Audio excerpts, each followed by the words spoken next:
Hey guys, അസ്സലാമു അലൈക്കും. ഇത് നമ്മുടെ സോയാണ് കേട്ടോ.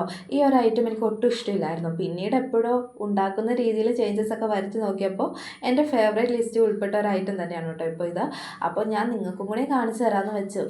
അതിനായി ഞാനിവിടെ 800 ഗ്രാം സോയ എടുത്തിട്ടുണ്ട് കേട്ടോ. അത് നന്നായിട്ട് തിളപ്പിച്ചങ്ങ് എടുക്കണം. അതിൻ്റെ ഒരു കട്ടൊക്കെ ഉണ്ടല്ലോ, അതൊക്കെ മാറിപ്പോകാൻ വേണ്ടിയാണേ. അപ്പം ഞാൻ നന്നായിട്ട് തിളച്ചൊക്കെ എടുത്തിട്ട് നന്നായിട്ട് പിഴിഞ്ഞ് വെച്ചിട്ടുണ്ട് കേട്ടോ. അപ്പോൾ അതിൽ നിന്ന് നന്നായിട്ട് നമ്മൾ പിഴിഞ്ഞ് വെക്കണം, ഇല്ലെങ്കിൽ നമുക്ക് അതിൻ്റെ ടേസ്റ്റ് തന്നെ മാറിപ്പോവും.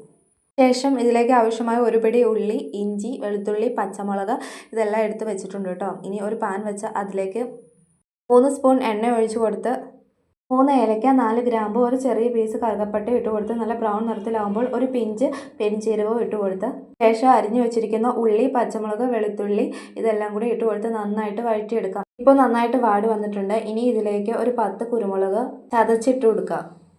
ഇനി ഇതിൻ്റെ പച്ചമണം മാറാൻ വേണ്ടി നന്നായിട്ട് മിക്സ് ചെയ്ത് കൊടുത്ത് ആവശ്യത്തിന് ഉപ്പും ഇട്ട് കൊടുത്ത് നന്നായിട്ട് മിക്സ് ചെയ്ത് കുറച്ച് കറി ലീവ്സും ഇട്ട് കൊടുത്ത് എല്ലാം കൂടെ നന്നായിട്ട് മിക്സ് ചെയ്ത് കൊടുക്കാം. നന്നായിട്ട് വാടി വരുമ്പോഴേക്കും നമുക്ക് പൊടികളെല്ലാം ഇട്ട് കൊടുക്കാം.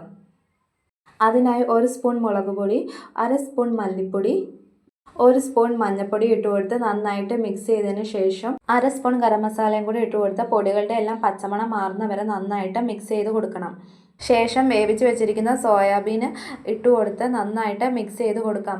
ഇതിന് അധികം വേവുണ്ടാവില്ല, കാരണം ആദ്യം തന്നെ നമ്മൾ നല്ല ചൂടൻ വെള്ളത്തിൽ തിളപ്പിച്ചെടുത്തത് കൊണ്ട് തന്നെ അധികം വേവുണ്ടാവില്ല. അതുകൊണ്ട് ആവശ്യത്തിന് വെള്ളം മാത്രം ഒഴിച്ചു കൊടുക്കുക. ചാറ് വേണമെന്നുള്ളവരാണെങ്കിൽ അതിനാവശ്യമായ വെള്ളം വെക്കുക, അല്ലാത്തവരാണെങ്കിൽ ഒട്ടും തന്നെ വെള്ളം വെക്കേണ്ടതില്ല. ഇപ്പം തന്നെ ഇത് ഹാഫ് കുക്ക് ആയിട്ടുണ്ട്.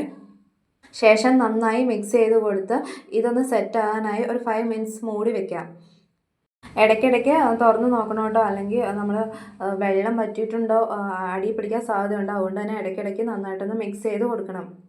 അപ്പോൾ വെള്ളമൊക്കെ ഏകദേശം വറ്റി വന്നിട്ടുണ്ട്. ഇനി അതിലേക്ക് നമുക്ക് 1 സ്പൂൺ പച്ചവെളിച്ചെണ്ണ ഊറ്റി കൊടുത്ത് അപ്പോഴേക്കും നമ്മുടെ സോയാബീൻ റെഡി ആയിട്ടുണ്ട് കേട്ടോ.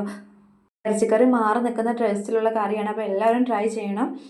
പെട്ടെന്ന് തന്നെ നമുക്ക് തയ്യാറാക്കി എടുക്കാൻ പറ്റുന്ന ഒരു ഐറ്റം തന്നെയാണ്. അപ്പോൾ വീഡിയോ ആദ്യമായിട്ട് കാണുന്നവരാണെങ്കിൽ ലൈക്കും സബ്സ്ക്രൈബും ചെയ്യാൻ മറക്കല്ലേ. Okay, bye bye.